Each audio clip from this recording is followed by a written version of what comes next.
So Beryl was our school trustee for Appeal School Board for almost 34 years.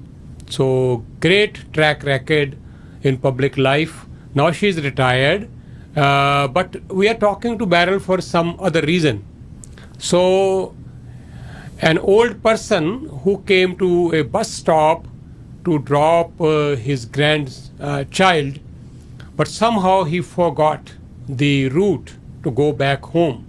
So he was new in the country, and for almost 3 hours he was away from his family. He was lost, but thank God to Beryl, she could find him. She brought him home, and finally I was approached by Mr. Indrajit Bal from Brampton Crematorium. He said that you should also help Beryl to find out the family. But by the time I called her, she said that the family came, and that senior person has been taken back to the home. But what we learn from this, that's a very interesting question, very important question. So we will first of all thank Beryl for her help to the family. Beryl, first of all, welcome to Radio Parvasi. Sorry. Well, I was just fortunate, I would say privileged actually, to be able to help him. His name was, well, I won't give you his name. Yeah, I think we should avoid. I'd rather not. Yeah. But he was a very nice fellow who's been here just a few weeks. I don't know whether he was visiting. I believe he was. And he happened to take his granddaughter to the bus stop. Unfortunately, after she got on the bus, he obviously turned in the wrong direction. And of course, the streets looking all the same, and especially to a visitor, he started to wander. And he happened to spend his time coming towards my house. I noticed him outside my house and sort of looking at different houses. And I suggested to my husband that he may have been lost, and my husband suggested he was waiting for a ride. Well, then, when my husband went out and moved his own car and asked him, is he waiting for a ride, he told my husband that he didn't know his way home. He was looking for his house, his daughter's house, actually. So my husband walked him around the block, and when I saw them walking away, I got my car out and went down and asked them where they were going. And my husband said, we're looking for his house. Well, my husband is in his 80s himself, and I was a bit concerned about the cold. So I got them both in the car and drove around a number of streets looking to see if we can identify the house that this fellow had come out of, but unfortunately we couldn't.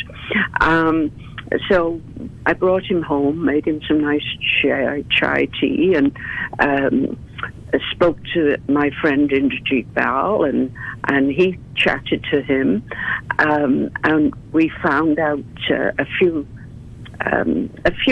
indications of where his family could have been. Yeah. So after a length of time, I was able to find a company in the area, and I actually phoned them, asked if they knew this person, and they did. It was a relative, and everybody was happy, and they sent his daughter actually by car to my house to pick him up, and we had a very nice visit.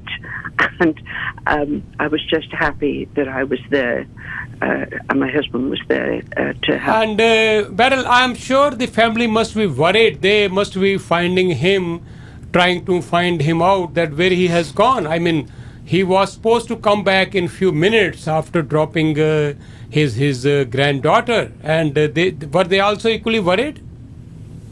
I'm sure they must have been worried, because I'm not sure what time he dropped his granddaughter off, but it was about 10 after 8 when I first saw him, and it was probably closer to 10:30 when his daughter came to, may have even been a little later, to pick him up.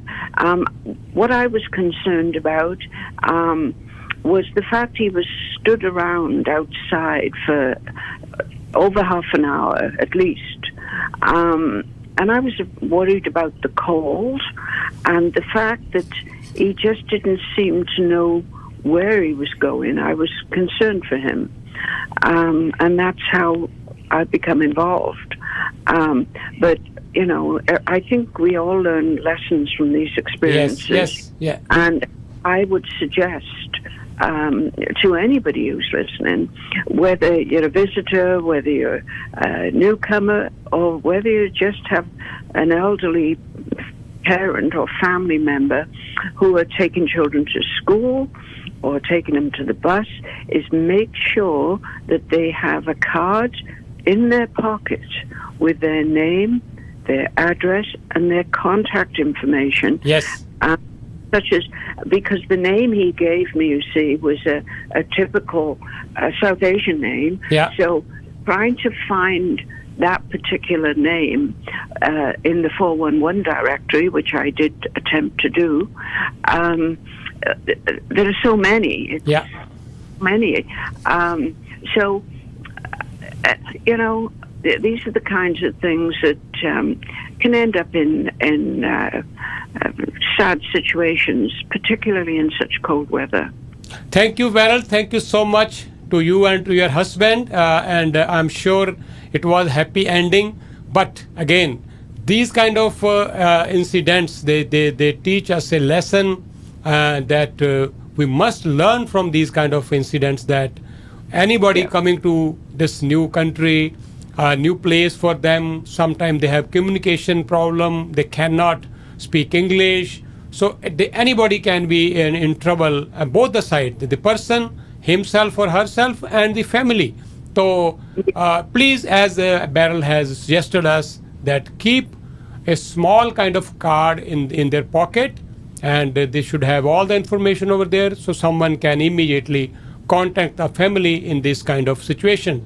So Beryl, thank you so much, and it was really nice to talk to you. Yes, well, thank you very much, and I wish the community and your constituency on your radio station a very, very happy holiday. Happy Christmas, happy holidays. Thank you so much, Beryl. ਔਰ ਇਹ ਸਨ barrel ਤੋਂ ਤੁਸੀਂ ਪੰਜਾਬੀ 'ਚ ਵੀ ਗੱਲ ਆਪਾਂ ਸਮਝ ਲਈਏ ਕਿ ਬਜ਼ੁਰਗਾਂ ਦੇ ਜੇਬ ਦੇ ਵਿੱਚ ਕਮ ਸੇ ਕਮ ਫੋਨ ਨੰਬਰ, ਐਡਰੈਸ, ਫੈਮਿਲੀ ਦੀ ਇਨਫੋਰਮੇਸ਼ਨ ਜ਼ਰੂਰ ਪਾ ਕੇ ਰੱਖਿਆ ਕਰੋ, ਤਾਂ ਕਿ ਉਹਨਾਂ ਨੂੰ ਲੋੜ ਪੈ ਜਾਏ ਤੇ ਉਹ ਕੰਟੈਕਟ ਕਰਵਾ ਸਕਣ। ਜੁੜੇ ਹੋਏ ਹੋ ਤੁਸੀਂ ਰੇਡੀਓ ਪ੍ਰੋਗਰਾਮ ਪ੍ਰਵਾਸੀ ਨਾਲ।